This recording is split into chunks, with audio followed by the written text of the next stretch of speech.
Cumprimento os irmãos com a paz do Senhor. Peço que a igreja abra a Bíblia no livro de Ezequiel, capítulo 37. Eu quero desde já agradecer a Deus pela oportunidade, ao convite do Mateus. Eu cheguei em casa na hora do almoço e minha esposa falou: "Você ouviu a mensagem que o Mateus te falou?" Daí você te chamou para pregar hoje lá na sede. Confesso, irmão, que até a pressão ela deu uma caída. Mas eu agradeço a Deus e fico muito feliz pelo convite. Agradeço a Deus pela vida do pastor José Haroldo. Que Deus continue abençoando. Amém? Agradecer a vida de Deus também do pastor Zaqueu. Tem sido um canal de bênção na nossa vida, tem nos abençoado. E como diz ele, a bênção é grande em nome de Jesus. Ezequiel capítulo 37, versículo 1.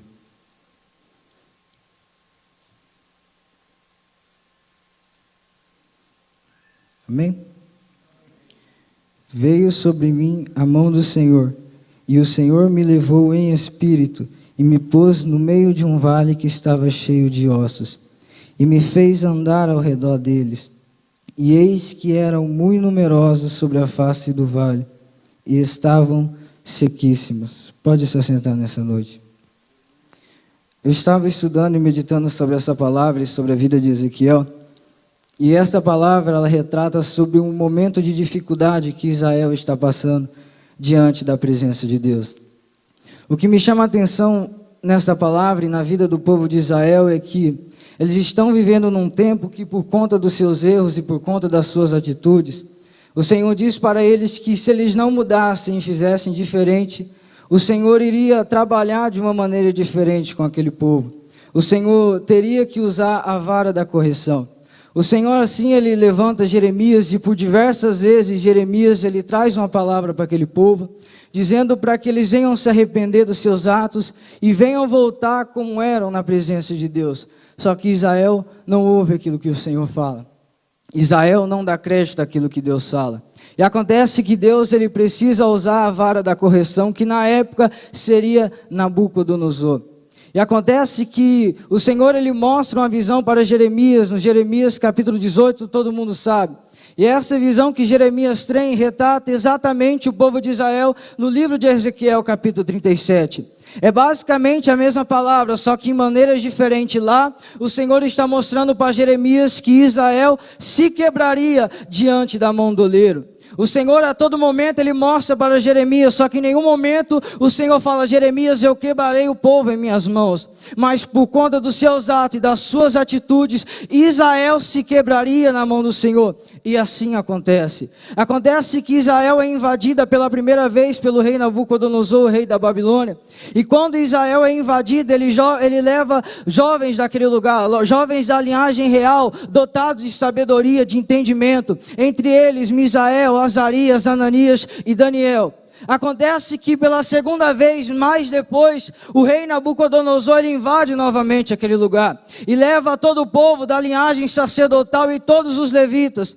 E com isso os levitas eles decidiram no seu coração não louvar mais a Deus. E na terceira vez, a última invasão que o rei Nabucodonosor invade aquele lugar, ele não leva nada, mas quando ele sai, ele derruba os muros de Jerusalém, derruba o templo, e desde então a Arca da Aliança já não se ouve falar, mas depois daquele momento.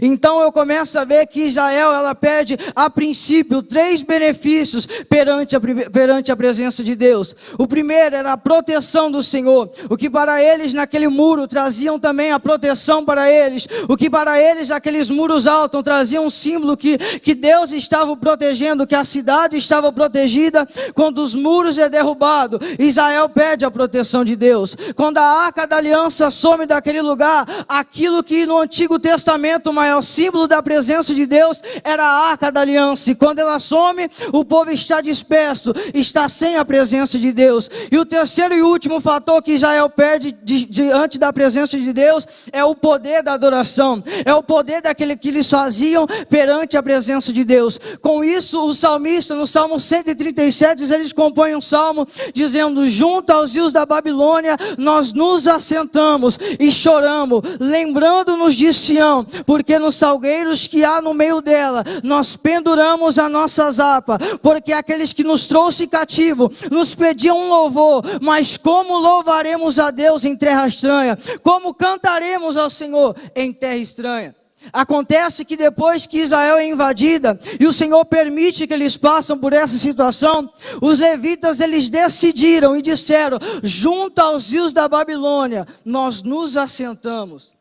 Para eles se assentar não se falava somente de uma matéria, não se falava somente de um sentar e de um levantar, se tratava de algo espiritual. O que eles estavam dizendo era: olha, nós abrimos mãos, nós saímos da vocação e nós vamos abrir mão daquilo que Deus colocou perante as nossas mãos por conta da dificuldade. Era eles dizendo: eu não vou adorar porque eu estou passando por dificuldade. Era eles dizendo: eu não vou adorar porque nós somos levados cativo. Eu não vou adorar porque Deus permitiu que tudo isso acontecesse sobre a nossa vida. Jeremias, quando olha isso, ele escreve o livro de Lamentações de Jeremias. E diversas vezes, como ele vem dizendo, caiu a coroa da nossa cabeça. Ai de nós, porque pecamos. Mas Israel, coloca a tua boca no pó e ora, porque talvez assim haja esperança. E o Senhor nunca desamparou o povo, por mais que estava preso, por mais que estava cativo. O Senhor nunca abandonou Israel, sempre trouxe palavras, diversas vezes usando Jeremias, dizendo: Jeremias, diz para eles que passados 70 anos, eu vou visitar novamente, vou trazer o fim que ele tanto espera, porque eu sei o plano que eu tenho projetado para eles. São planos de paz, planos de gozo, planos de harmonia, e eu tenho o melhor para com a vida deles. Mas Israel não dá crédito àquilo que o Senhor fala. Acontece que depois que ela perde os seus pastores diante da presença de Deus, depois que para eles aquilo é uma vergonha, Israel, certamente o Senhor levanta um profeta chamado Ezequiel para falar com aquela nação. A princípio o Senhor fala com Ezequiel no livro de Ezequiel, no capítulo 2, que Ezequiel diz que o Senhor fala com ele e fala: filho do homem, se coloca de pé, porque eu te farei ouvir as minhas palavras. Só que parece que Ezequiel ele se assenta, parece que Ezequiel ele volta ao seu estado, e parece que ele abre mão daquilo que Deus colocou sobre as tuas mãos, porque no capítulo 8, Deus ele começa a falar com Ezequiel de novo, só que a Bíblia diz que Ezequiel estava assentado junto com alguns judeus, certamente, e quando ele olha para o céu se abre, e ele vê uma mão, e aquela mão o toma pelo cabelo, e fala: Ezequiel, se coloca de pé, porque eu te farei ouvir as minhas palavras. Tem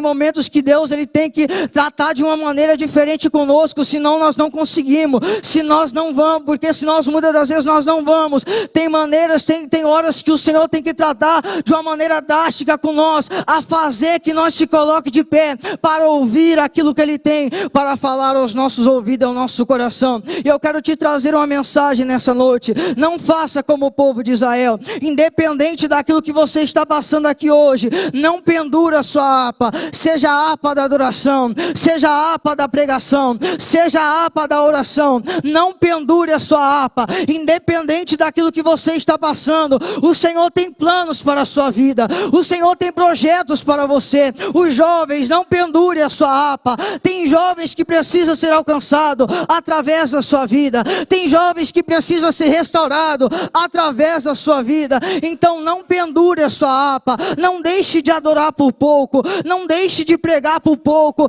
não para de servir a Deus por conta da dificuldade, porque é o que mais acontece. Por conta da dificuldade, é natural, o homem ele quer parar, ele quer desistir, ele quer abrir mão, sair da vocação de Deus. Só que acontece que não é desta maneira, e o Senhor ele levanta mais uma vez um profeta para falar com aquela nação. O Senhor começa a falar com Ezequiel no capítulo 37, ele mostra um vale de ossos secos, que simbolizava o povo de Israel na presença de Deus. E eles diziam: os nossos ossos se secaram. E eles diziam: acabou-se a esperança no nosso meio, porque o Senhor nos desamparou, porque o Senhor nos esqueceu, porque o Senhor permitiu que nós fôssemos levados cativo, porque nós penduramos as nossas harpas. Acabou a esperança. Mas o Senhor ele mostra um vale de ossos secos para Israel.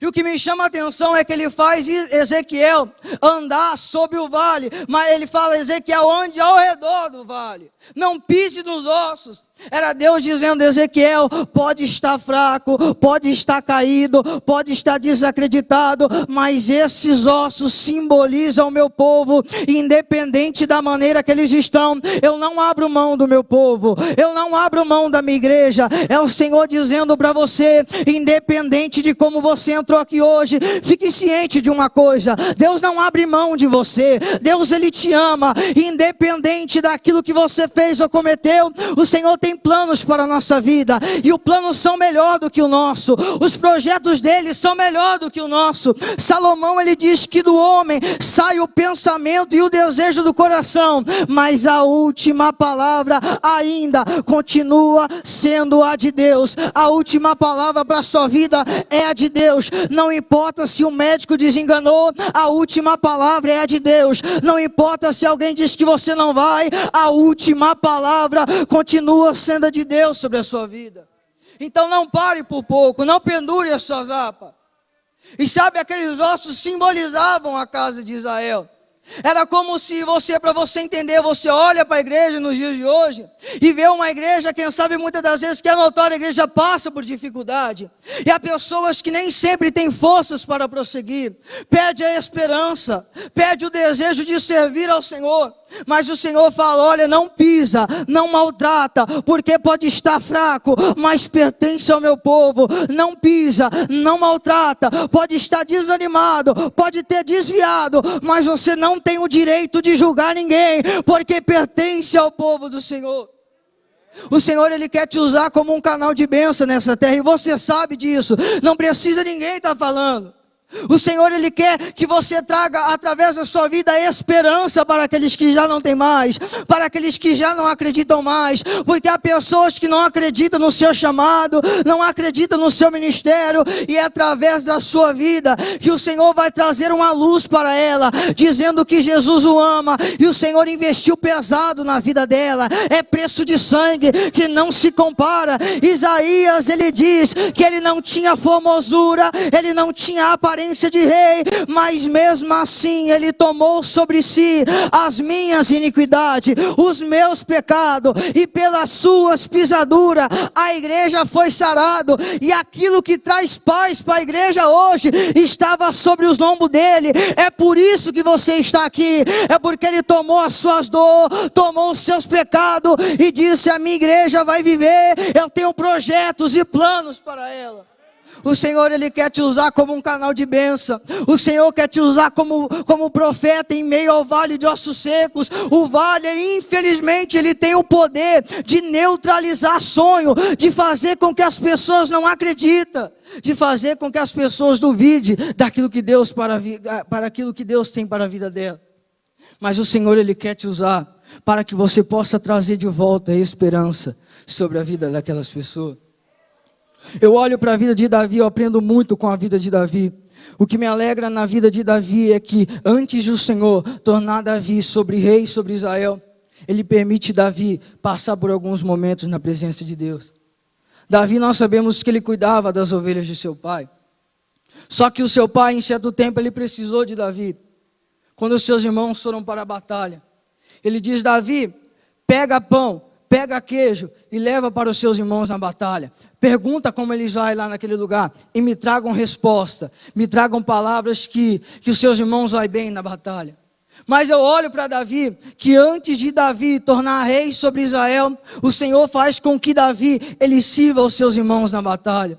Antes do Senhor fazer o que ele tinha para fazer sobre a vida de Davi, ele faz com que Davi aprenda no pouco, aprenda nos mínimos detalhes. Quando ninguém dava nada, ele estava cuidando das ovelhas do seu pai. Quando seus irmãos estavam em lugar em destaque na batalha, ele estava cuidando e investindo nas ovelhas do seu pai. E vinha o urso, vinha um leão, tomava a ovelha, tomava a ovelha da boca, e Davi corria atrás e tomava a ovelha do seu pai. E dificilmente uma ovelha vai ficar por muito tempo viva na boca de um leão. Mas Davi, ele tinha no seu coração: as ovelhas têm dono, as ovelhas de meu pai, eu preciso trazer de volta, mesmo estando morta, estando ferida, eu preciso trazer de volta aquela ovelha. Eu quero trazer uma palavra para você nessa noite. Há ovelhas que infelizmente os leões deste mundo têm arrancado de dentro da igreja, e cabe você entender o propósito de Deus para a sua vida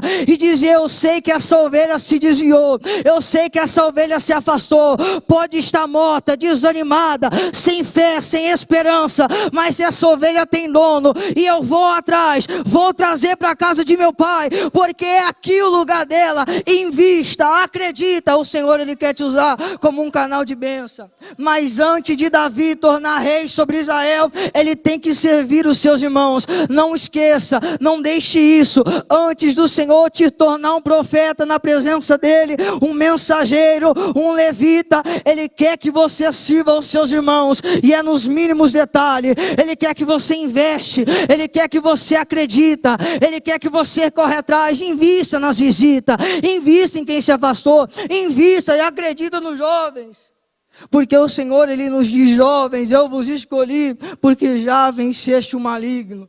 Vós sois a geração eleita, o sacerdócio real, a nação santa, o povo adquirido, para que anuncieis a boa e a vontade de Deus.